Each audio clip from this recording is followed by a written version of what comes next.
Apa benar Rasulullah diutus ke Jazirah Arab karena bangsa Arab paling bejat?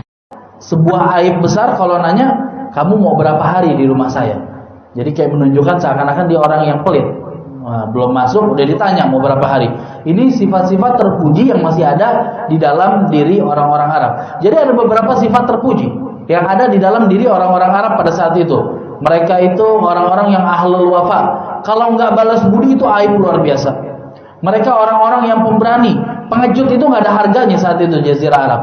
Mereka itu orang-orang yang kalau berjanji pasti ditepatin. Walaupun mengorbankan nyawanya, mengorbankan keluarganya, tapi kalau sudah janji mereka akan bela mati-matian. Ada khisalul fitrah, ada beberapa hal suci, hal baik yang ada di dalam diri orang-orang Arab. Jadi nggak benar tuh. Kalau zaman sekarang yang lagi viral, ada yang mengatakan bahwa tahu nggak kenapa Rasulullah diutus di orang Arab? Orang Arab itu orang paling bejat pada zaman itu. Orang Arab itu orang paling jahat pada zaman itu, orang paling bodoh pada zaman itu. Nggak begitu. Nggak begitu. Yang bilang ini adalah Syekh Muhammad Said Ramadan Al-Buti, seorang profesor berasal dari Suriah.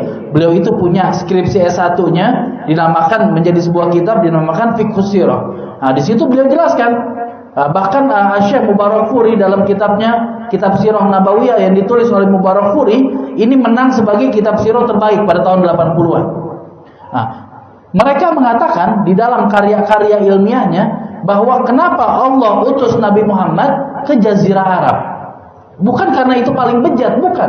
Memang bejat, memang jahat secara moral. Mereka membunuh anak perempuan. Mereka melecehkan kaum wanita. Artinya perzinahan itu terjadi di mana-mana. Mereka memperbudak manusia. Manusia dijadikan pembantu kerja di rumah, nggak dikasih bayaran, cuma dikasih makan. Memperbudak manusia. Memang ada sifat-sifat semacam itu. Tapi coba lihat dong secara keseluruhan. Jangan lihat Jazirah Arabnya. Kalau kita lihat Jazirah Arab pada zaman itu, bandinginnya sama dunia kita sekarang, wah nggak relevan. Kalau mau lihat Jazirah Arab pada itu, perbandingannya apa? Negeri lain pada zaman itu. Satu, tadi saya katakan, mereka bunuh anak perempuan. Kenapa sebabnya? Karena mereka pikir, ini kalau lahir anak perempuan, perempuan ini ketika tumbuh dewasa nanti bakal dilecehkan. Khawatir diperkosa. Lebih khawatir lagi diculik, dijual menjadi budak seks.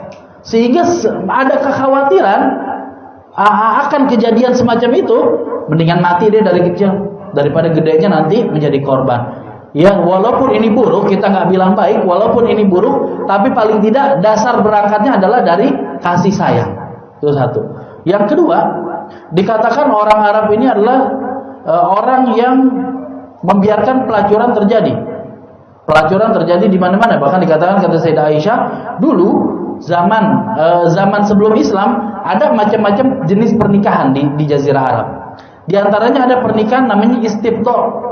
Apa itu istibdo? Laki-laki bilang sama istrinya, ketika istrinya udah selesai datang bulan, udah suci, si laki-laki bilang, wahai istriku, itu tuh di situ ada seorang laki-laki yang terkenal dengan kekuatannya, atau keberaniannya, atau kecerdasannya. Pokoknya ada laki-laki yang punya sifat hebat. Kamu main ke rumah dia, minta hubungan badan. Ini suami yang nyuruh. Minta hubungan badan, jangan pulang kecuali setelah hamil. Kenapa? Si laki-laki nggak percaya diri dengan bibitnya, mengharapkan punya anak yang berani, anak yang cerdas dan yang hebat. Akhirnya bibitnya minta dari laki-laki lain. Itu namanya nikah istibdo. Terjadi pada zaman jahiliyah.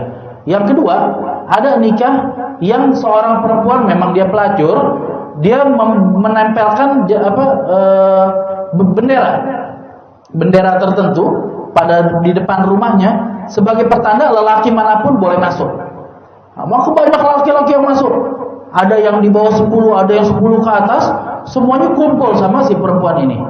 Kemudian kalau dia hamil, maka dia bebas menunjuk laki-laki yang mana yang menjadi suaminya, dan laki-laki itu nggak boleh mangkir, laki-laki itu nggak boleh tidak terima, harus menerima. Jadi tergantung keinginan daripada perempuan. Intinya ada hal-hal kerusakan.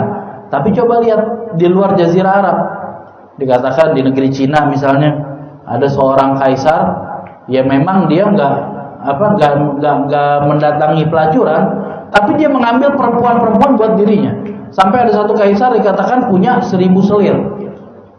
1000 selir. La ilaha illallah. Itu kalau mau satu malam satu perempuan, berarti baru kembali pada perempuan yang sama setelah berapa? 3 tahun. 3 tahun baru balik pada perempuan yang sama. Ini kan lebih keji. Di luar Jazirah Arab ada hal yang lebih keji, ada hal yang lebih mengerikan yang terjadi. Dikatakan Jazirah Arab memperbudak orang karena memang satu dunia saat itu menghalalkan sistem perbudakan. Pada zaman itu satu dunia menghalalkan sistem perbudakan. Bahkan di luar Jazirah Arab, di Romawi, bukan cuma nyuruh budak bekerja, budak dengan budak diadu menjadi sebuah tontonan. Nah, di sebuah stadion besar sekarang menjadi salah satu keajaiban dunia, Kolosseum yang ada di Roma itu. Nah, itu dulu kalau kita lihat di TV ada gladiator istilahnya, mengadu manusia dengan manusia, budak udah nggak dihargain lagi nilai kemanusiaannya, dianggap sama kayak sabung ayam. Dengan kita ada ngadu ayam, ngadu jangkrik. Nah, ini ngadu manusia dengan manusia yang bahkan dikatakan kalau ada satu orang mati, mereka akan bersorak gembira. Seperti kalau sekarang di stadion bola nyetak gol, orang bakal berteriak. Seperti itu kalau ada usus terburai, kepala terpenggal. Nah, mereka akan bersorak gembira. Kemudian di Kolosseum itu para ahli mengatakan dilihat ada semacam alur di bawahnya. Jadi Kolosseum lantainya itu ada semacam coak, ada semacam coak, semacam aliran lah buat mengalirnya air. Apa tujuannya? Buat mengalir darah. Nah, jadi kalau ada orang jatuh, kepalanya terpenggal, darahnya memancar, biar darah itu mengalir, nggak menyebar begitu aja. Kenapa? Para bangsawan nggak mau hidungnya nyium bau amis darah.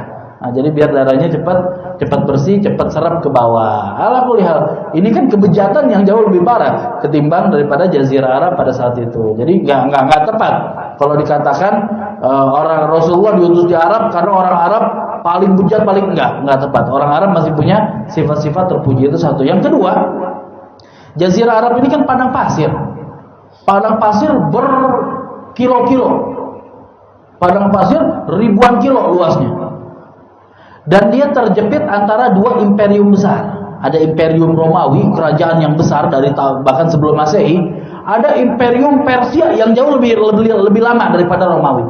Jazirah Arab di tengah-tengah. Ini kan dua kerajaan, dua imperium ini, dua kekuatan super, kan masing berlomba-lomba untuk menguasai dunia. Kok mereka nggak kuasain Arab sih? Ya, orang Arab bisa apa sih? Kekuatannya cuma di kabilah-kabilah kecil. Kalau Romawi kirim pasukan, satu kali kirim juga habis, bisa aja. Tapi kenapa mereka tidak tertarik? Karena nggak ada yang menarik dari Jazirah Arab pada saat itu. Mau ditanemin nggak numbuh, tanahnya kering, kerontang, nggak subur. Buat apa capek-capek gerakin pasukan buat menguasai tanah yang tidak menghasilkan? Sehingga mereka nggak tertarik. Jadi Jazirah Arab begitu aja udah dibiarkan terbengkalai. Nah, imperium besar dan apapun yang mereka kuasai daripada tanah itu terpengaruh dengan filsafatnya. Romawi kita tahu deh filsafatnya bagaimana. Ada dewa-dewa macam-macam. Gak cuma dewa, kadang dewa zina sama manusia, punya anak yang separuh dewa, ada Poseidon, ada macam-macam. Nah, itu orang-orang Hercules. Nah, itu termasuk dari filsafat Romawi yang udah mengakar. Yunani dan Romawi yang udah mengakar ke dalam pikiran orang-orangnya. Mereka tenggelam dalam perdebatan itu. Persia juga begitu.